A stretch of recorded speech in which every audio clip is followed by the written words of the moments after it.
Good bye Vijay sir. நான் இனிமேல் உங்கள் வாழ்க்கையில் ஒருபோதும் குறுக்க நிற்க மாட்டேன், உங்களுக்கு தடையாகவும் இருக்க மாட்டேன். நீங்கள் என்னை மறந்துடுங்க, நானும் உங்களை மறந்துடுறேன் அப்படின்ட்டு நம்ம மல்லி பார்த்திங்கன்னா தெளிவாக விஜய் சார்கிட்ட எடுத்து சொல்லிட்டாங்க. சரி, என்ன நடந்தது வாங்க பார்ப்போம். நம்ம மல்லியோடைய கல்யாண ஆல்பத்தை வந்து ரஞ்சிதா எடுத்துன்னு போயிட்டு பெட்ரோலை ஊற்றி கொளுத்தி எரிச்சிடுறாங்க.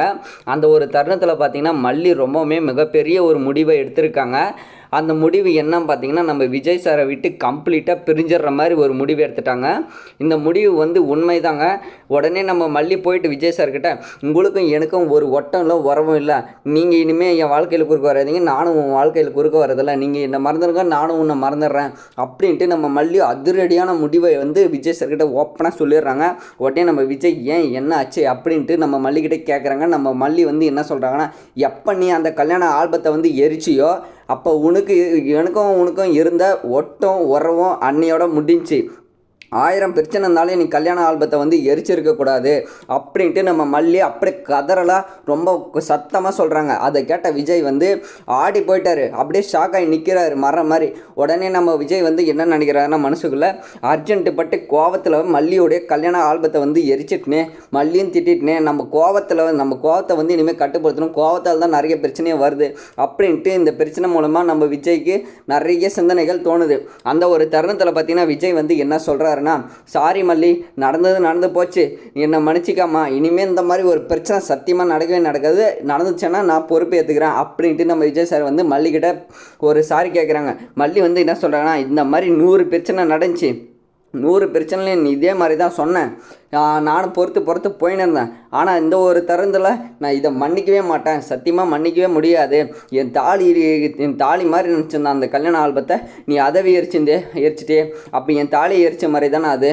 நான் இதை வந்து மன்னிக்கவும் மாட்டேன், நான் மன்னிக்கவே முடியாது, சத்தியமாக என்னால் மன்னிக்கவே முடியாது அப்படின்ட்டு நம்ம மல்லி திரும்ப அதவே தான் சொல்லிட்டு இருக்காங்க. நம்ம விஜய்க்கு இந்த ஒரு சூழ்நிலையில் என்ன பண்ணுறது ஏது பண்ணுறது ஒன்றுமே புரியல.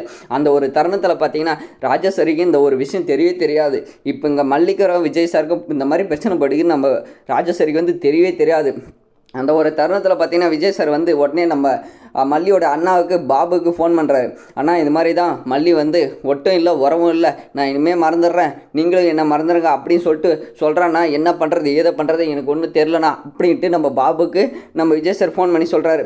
உடனே விஜய் தம்பி, நான் பேசிக்கிறேன், நீ அமைதியாக இருப்பா, கோவப்படாதப்பா, கொஞ்சம் பிஸ்னஸை பாருப்பா, இப்போ தான் கன்னட டெண்டர் ஒன்று உனக்கு மிகப்பெரிய லாபத்தை கொடுக்குற டெண்டர் ஒன்று கிடச்சிருக்கு, அதை கொஞ்சம் பாருப்பா, அதை மிஸ் பண்ணிட போகிற, அப்புறம் வெண்பா வாழ்க்கை உன் வாழ்க்கை மல்லி வாழ்க்கைலாம் கொஞ்சம் பாதிப்பாயிரும், அதை தயவு செஞ்சு கொஞ்சம் பாரு அப்படின்ட்டு அவங்க அண்ணா கொஞ்சம் பெரிய மனசு மாதிரி எடுத்து சொல்கிறாரு. அந்த ஒரு தருணத்தில் விஜய் சார் அமைதியாகிறாரு. உடனே நம்ம மல்லிக்கு ஃபோன் வருது. என்ன மல்லி, அங்கே போயிட்டு என்ன விஜய் தம்பிக்கிட்ட நீ வந்து பிரச்சனை மட்டும் இருக்க, கிளம்பி வா ஃபஸ்ட்டு அப்படின்னு சொல்லிட்டு சொல்கிறாங்க. அந்த ஒரு தருணத்தில் பார்த்தீங்கன்னா மல்லி என்ன சொல்கிறாங்கன்னா, அண்ணா, நான் என்னுடைய தாலி மாதிரி நினச்சிருந்தேண்ணா அந்த கல்யாண ஆல்பத்தை, அதை பெட்ரோல் ஊற்றி அவங்க அக்கா பொண்ணு எரிச்சிட்டாங்கண்ணா ரஞ்சிதா.